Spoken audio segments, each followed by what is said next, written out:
desert like a living blade, cutting through walls scorched by the sun for thousands of years. Now imagine a concrete wall as tall as a 60-story building, holding back that force in the middle of nowhere. In Black Canyon, between Nevada and Arizona, Hoover Dam seems to rise from the rock like a border between two worlds. On one side, the natural flow of the Colorado River. On the other, a vast lake created by human engineering. Today, on Invisible Structures, you will understand how the United States built one of the most impressive works of the 20th century, capable of turning water into power, safety, cities, and survival in the dry heart of the American West. Before the dam, that river was essential, but unpredictable. Some years there was not enough water. In others, it came with enough force to flood land, destroy crops, and change the fate of entire communities. The question was enormous. Could a wild current be turned into a source of stability? In the desert, the answer took shape in concrete, tunnels, and turbines. A structure built not to erase the river, but to organize its force. Before we continue, take a moment to subscribe to Invisible Structures, because this story will show how a concrete wall changed the fate of an entire region. And here is the question: does this wall merely control the water, or does it redraw the desert itself? To understand why anyone would raise such a massive wall in the middle of the desert, we have to look at the river before the dam. It was not just a blue line on a map. It was an ancient force, born in the mountains, descending through deep canyons, crossing dry lands, and carrying what the American West needed most: water. But that water never arrived the same way twice. Some years, the riverbed shrank, exposing stones, mud, and dried-out banks. In others, the current rose fast, grew heavier, tore through embankments, and invaded places that depended on it to plant, live, and grow. It was like building a city beside a sleeping creature, never knowing when it would wake. By the early 20th century, that uncertainty had become too large to ignore. The American Southwest dreamed of irrigated farms, new cities, roads, factories, and illuminated neighborhoods. But everything depended on one simple question: how do you plan the future of an entire region when its main water source can either disappear or arrive in excess? In many places, water was a promise. Canals carried life into arid lands, and dry soil could become farmland. But the same network that fed the fields also revealed the danger. When water escaped control, it did not arrive like a visitor. It arrived like an invasion. One of the clearest signs came when diversions and canals failed in the California desert, allowing water to spread across an enormous depression and help form the Salton Sea. It proved that controlling a river was not just a matter of comfort. It was a matter of survival, economics, and command over the landscape.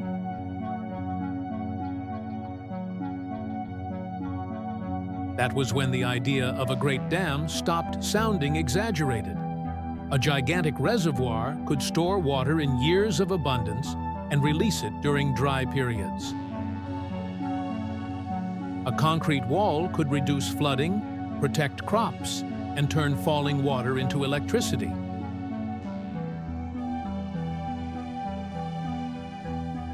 But not just any place would work.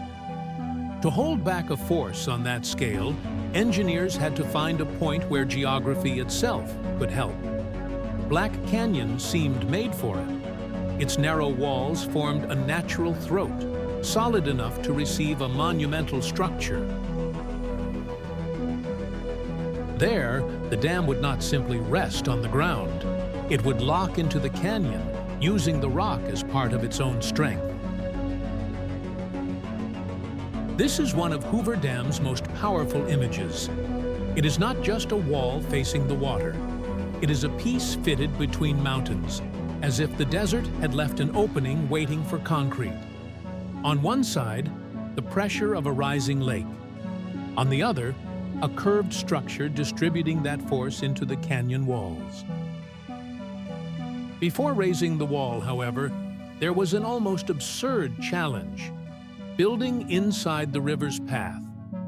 To do it, the current had to be diverted through enormous tunnels carved into the rock. Only then could the riverbed be exposed, cleared, and prepared to receive the dam's foundation. So the project began not with the wall, but with a brutal negotiation with the landscape. Explosions opened passages through the canyon. Cables crossed the void. Men worked under extreme heat, dust, and constant danger. Every meter gained brought the United States closer to an idea that seemed impossible: storing an entire river behind concrete. And there was urgency. The country was passing through a deep economic crisis, and thousands of workers saw more than engineering in that construction site. They saw wages, food, hope, and danger. For many, if a dam could hold back a river, maybe it could also help hold together an era in collapse. Hoover Dam was born from that rare combination: fear of floods, thirst for growth, demand for power, and faith in the human ability to reshape the landscape. The desert would no longer simply be crossed by water. It would be reorganized by a wall. And if this story is already making you see a dam differently, leaving a like helps invisible structures keep revealing the giant works that changed the world without most people even noticing.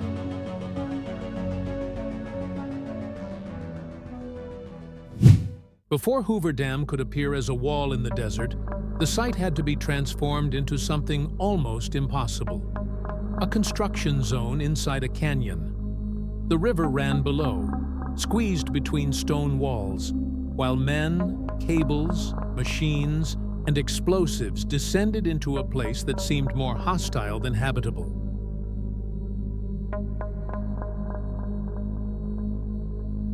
The first great mission was to get the water out of the way. Not permanently, but long enough for the dam's base to be born. To do that, giant tunnels were carved into the sides of Black Canyon. It was like opening secret corridors inside the mountain, allowing the current to pass around the main construction area. The image is striking. While the original riverbed began to dry, the river ran through artificial passages opened in the rock. For the first time, that stretch of canyon was no longer under water's absolute command. The bottom emerged, uneven, covered in mud, stones, and marks left by centuries of current. That was where the wall had to stand firm. But the desert charged a high price. The heat was brutal. Dust entered the lungs, the sun beat down on the slopes, and workers faced long shifts in an environment where any mistake could be fatal. Some hung from ropes on the canyon walls, removing loose rock with drills and dynamite. From a distance, they looked like tiny human dots suspended on a giant wall.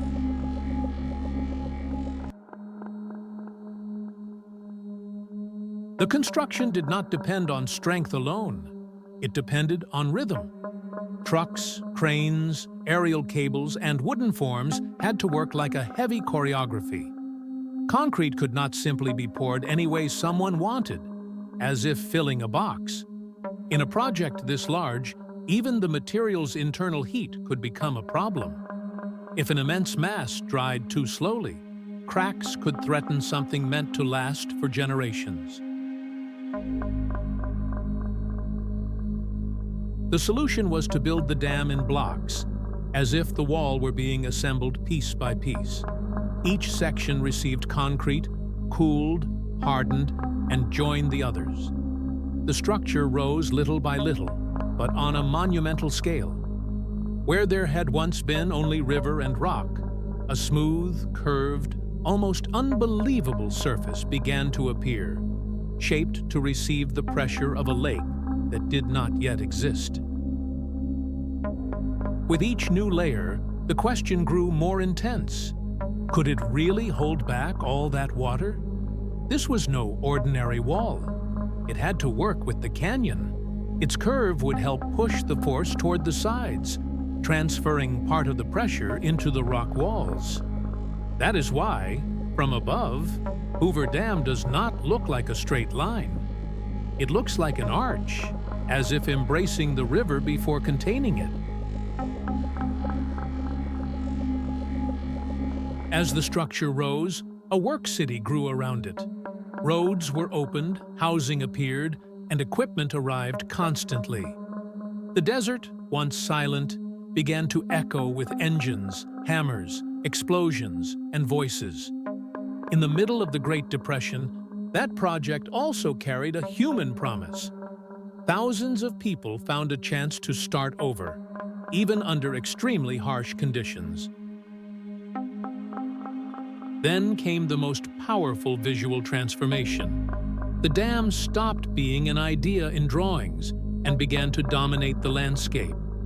What had once been empty space between rocks became a mass of concrete so vast it changed the scale of everything around it. Men looked like ants, trucks looked like toys, and the river, which had shaped that territory alone for so long, now faced a presence capable of changing its fate.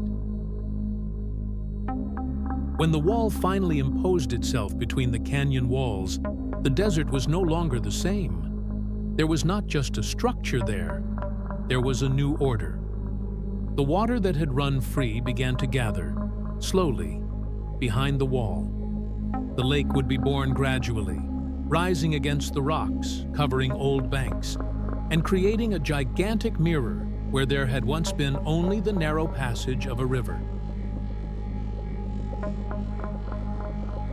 Now tell me in the comments, what impresses you most about this project? The courage to build inside a canyon, the scale of the concrete, or the idea of creating a lake in the middle of the desert? Also, write where you are watching from, because it is incredible to imagine how far this story can travel. When water began to collect behind Hoover Dam, the landscape changed slowly, but irreversibly. The canyon, once defined by the river's narrow movement, began to disappear beneath a growing mirror. Old banks were covered. Dry cracks became coves. Walls that once looked into empty space now reflected a gigantic lake. It was the birth of Lake Mead, one of the most striking images of the American West. Water stored in the middle of the desert, surrounded by hot rock, clear sky, and arid mountains. It was not just a reservoir. It was a kind of liquid vault, storing the most valuable resource in a region where every drop could decide the future of a city, a crop, or an industry.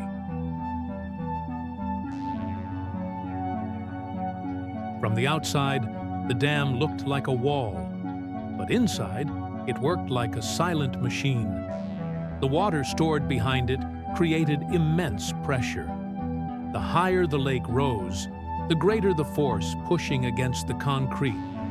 But Hoover Dam was not built merely to resist head-on. Its curved shape helped guide part of that pressure toward the canyon sides, as if the rock itself joined the effort. Near the lake's surface, intake towers rise like sentinels. They look small against the scale of the landscape, but they are gateways into an invisible path. Water enters through these structures and descends through enormous pipes inside the dam. Far below, that fall becomes motion. The idea is simple and powerful.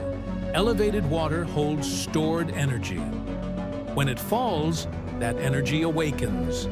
The flow gains speed, strikes turbines, and turns enormous equipment.